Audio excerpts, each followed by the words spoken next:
Bonjour et bienvenue pour ce nouveau calendrier de l'Avent. L'année dernière, je vous avais proposé un calendrier de l'Avent constitué de contes venus des quatre coins du monde. Aujourd'hui, pour cette année, j'ai préféré me recentrer sur une partie spécifique de ce vaste monde que j'aime particulièrement, la Scandinavie. J'aurais pu choisir les contes norvégiens d'Asbjørnsen et Moe, les contes suédois de Selma Lagerlöf, mais finalement, ceux que j'ai choisi de vous lire cette année sont les contes du Danois Hans Christian Andersen. Hans Christian Andersen, tout le monde connaît ses contes, mais en fait, tout le monde ne connaît pas tous ses contes, loin de là. Et justement, j'avais envie de vous lire quelques contes qui ne sont pas parmi les plus connus. Dans la sélection de 24 que j'ai fait, vous en trouverez que vous connaissez forcément. Mais peut-être y en aura-t-il que vous découvrirez. En tout cas, je le souhaite. Alors voilà, aujourd'hui, le premier conte de ce 1er décembre 2022 entame le décompte qui nous mènera jusqu'au 24 avec un conte intitulé « La pâquerette ».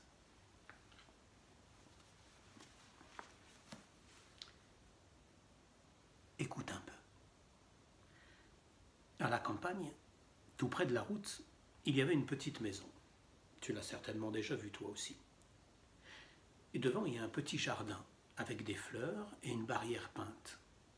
Tout près, dans le fossé, au milieu de la plus belle herbe verte, poussait une petite pâquerette. Les rayons du soleil brillaient sur elle aussi chaudement et aussi joliment que sur les grandes et belles fleurs ornementales du jardin, et elle grandissait par conséquent d'heure en heure. Un matin, elle était entièrement épanouie, avec ses petits pétales d'un blanc éclatant qui entourent comme des rayons le petit soleil jaune qui est à l'intérieur. Elle ne pensait pas du tout que personne ne la voyait dans l'herbe, et qu'elle était une pauvre fleur méprisée. Non, elle était bien contente. Elle se tournait vers le soleil chaud, le regardait en face et écoutait l'alouette qui chantait dans les airs. La petite pâquerette était aussi heureuse que si cela avait été un grand jour de fête. Et c'était pourtant un lundi. Tous les enfants étaient à l'école. Pendant qu'ils étaient sur leur banc et qu'ils apprenaient des choses, elle était sur sa petite tige verte et apprenait aussi du chaud soleil et de tout ce qui l'entourait. Combien Dieu est bon. Et elle trouvait que la petite alouette chantait très clairement et très joliment tout ce qu'elle ressentait en silence. Et la pâquerette regardait avec une sorte de respect l'oiseau heureux qui savait chanter et voler. Comme elle n'était pas du tout triste de ne pas pouvoir en faire autant. Mais je vois et j'entends, pensait-elle. Le soleil brille sur moi et le vent m'embrasse. Oh, comme je suis bien pourvue. De l'autre côté de la barrière, il y avait beaucoup de fleurs guindées et distinguées. Moins elles sentaient bon, plus elles faisaient les importantes. Les pivoines se gonflaient pour être plus grosses que les roses, mais ce n'est pas du tout la taille qui compte. Les tulipes avaient les plus jolies couleurs, et elles le savaient certainement. Elles se tenaient toutes droites pour qu'on puisse encore mieux les voir. Elles ne prêtaient pas du tout attention à la petite pâquerette là-bas. Celle-ci, au contraire, les regardait d'autant plus, et elle pensait « Comme elles sont riches et belles. Le superbe oiseau descend certainement les voir, elle. Dieu soit loué, je suis tout près, et je peux assister à ce splendide spectacle. » Et au moment même où elle pensait cela, cui-cui, l'alouette arriva en volant. Mais ce n'est pas auprès des pivoines et des tulipes qu'elle descendit, non, c'est dans l'herbe, pour voir la pauvre pâquerette, qui fut tellement effrayée de joie qu'elle ne savait plus quoi penser. Le petit oiseau dansa autour d'elle en chantant. Oh, comme l'herbe est tendre, et voyez donc cette gentille petite fleur qui a de l'or dans le cœur et de l'argent sur sa robe. Le fait est que le point jaune de la pâquerette ressemblait à de l'or, et les petits pétales tout autour étaient d'un blanc argenté et éclatant. Comme la petite pâquerette était heureuse. Non, ça, personne ne peut le comprendre.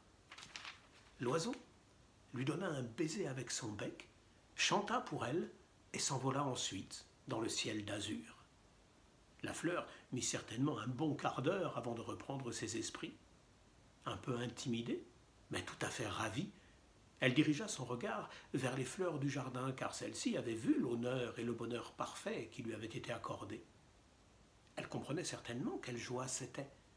Mais les tulipes furent tout aussi guindées qu'auparavant. Elles avaient l'air très pincées et elles étaient toutes rouges car elles étaient fâchées. Les pivoines étaient là avec leurs grosses têtes. Ouh, c'est une bonne chose qu'elles ne puissent pas parler, car sinon la pâquerette se serait vertement fait remettre à sa place.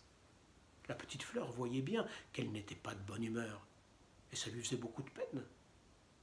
Au même moment, une jeune fille entra dans le jardin, avec un grand couteau bien aiguisé et brillant. Elle alla tout droit parmi les tulipes et les coupa l'une après l'autre. « Oh !» soupira la petite pâquerette, « mais c'est affreux, c'en est fini d'elle !» Puis la jeune fille partit avec les tulipes. La pâquerette était contente de se trouver à l'écart dans l'herbe et d'être une pauvre petite fleur. Elle éprouvait beaucoup de reconnaissance, et quand le soleil se coucha, elle replia ses pétales, s'endormit et rêva toute la nuit du soleil et du petit oiseau.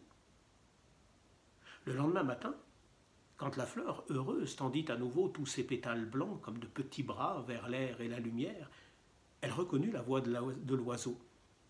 Mais ce qu'il chantait était triste. Eh oui, la pauvre alouette avait de bonnes raisons à cela. Elle avait été capturée, et elle était maintenant dans une cage, tout près de la fenêtre ouverte. Son chant parlait de voler librement et joyeusement, du jeune blé vert dans les champs et du beau voyage qu'elle pourrait faire sur ses ailes bien haut dans les airs. Le pauvre oiseau n'était pas de bonne humeur. Il était prisonnier dans la cage. La petite pâquerette souhaitait beaucoup l'aider, mais comment fallait-il s'y prendre? C'était difficile à savoir.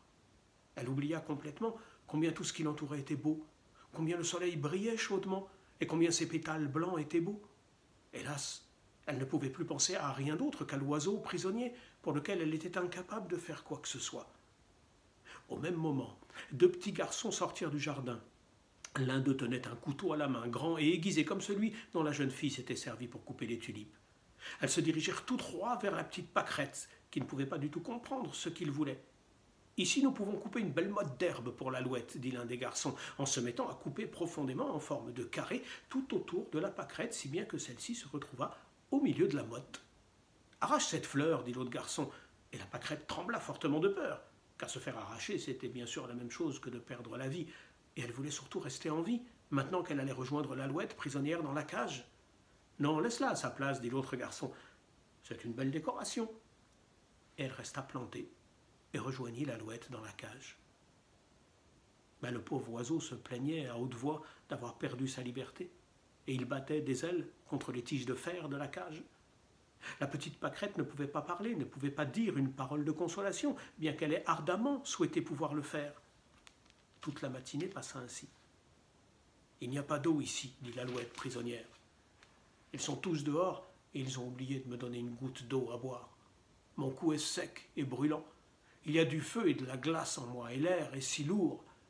Hélas, je vais devoir mourir et quitter les chauds rayons du soleil, la fraîche verdure, toute la splendeur que Dieu a créée. » Et elle enfonça son petit bec dans la motte d'herbe un peu froide pour se rafraîchir. C'est alors que ses yeux aperçurent la pâquerette, et l'oiseau lui fit un signe de tête, lui donna un baiser avec son bec et dit « Tu vas aussi te flétrir, toi, pauvre petite fleur. C'est toi et ce petit carré d'herbe verte qu'on m'a donné pour remplacer le monde entier que j'avais à l'extérieur. Chacun de ces petits brins d'herbe va être pour moi un arbre vert, chacun de tes pétales une fleur parfumée. Hélas, vous ne faites que me rappeler tout ce que j'ai perdu. » Qui pourrait donc la consoler, pensait la pâquerette. Mais elle ne pouvait pas bouger un pétale, et pourtant les flots de parfum qui se dégageaient de ces fins pétales étaient beaucoup plus forts que ce n'est généralement le cas pour cette fleur. L'oiseau s'en rendit compte, et bien qu'il fût en train de mourir de soif, et que dans sa souffrance il arracha les brins d'herbe verte, il ne toucha pas du tout à la fleur. Le soir tomba, mais personne ne vint apporter une goutte d'eau au pauvre oiseau. Il étendit alors ses belles ailes, les secoua dans un soubresaut. Son chant fut un pépiment mélancolique. Sa petite tête se courba vers la fleur et le cœur de l'oiseau s'arrêta de battre, de privation et de langueur. Cette fois-ci, la fleur ne put pas, comme le soir précédent, replier ses pétales pour s'endormir. Elle pendait, malade et triste, vers le sol. Les garçons ne vinrent que le lendemain matin. Et quand ils virent l'oiseau mort, ils pleurèrent, versèrent beaucoup de larmes et lui creusèrent une ravissante tombe qu'ils décorèrent avec des pétales de fleurs. Le corps de l'oiseau fut mis dans une belle boîte rouge. Il lui fallait un enterrement royal à ce pauvre oiseau. Quand il était en vie et qu'il chantait, Il l'avait laissée dans la cage, privée de tout, et maintenant il avait droit au faste et à beaucoup de larmes. Quant à la motte d'herbe, avec la pâte-crête, elle fut jetée dans la poussière de la route. Personne ne pensa à celle qui avait pourtant eu le plus d'affection pour le petit oiseau et qui avait tellement voulu le consoler. À demain.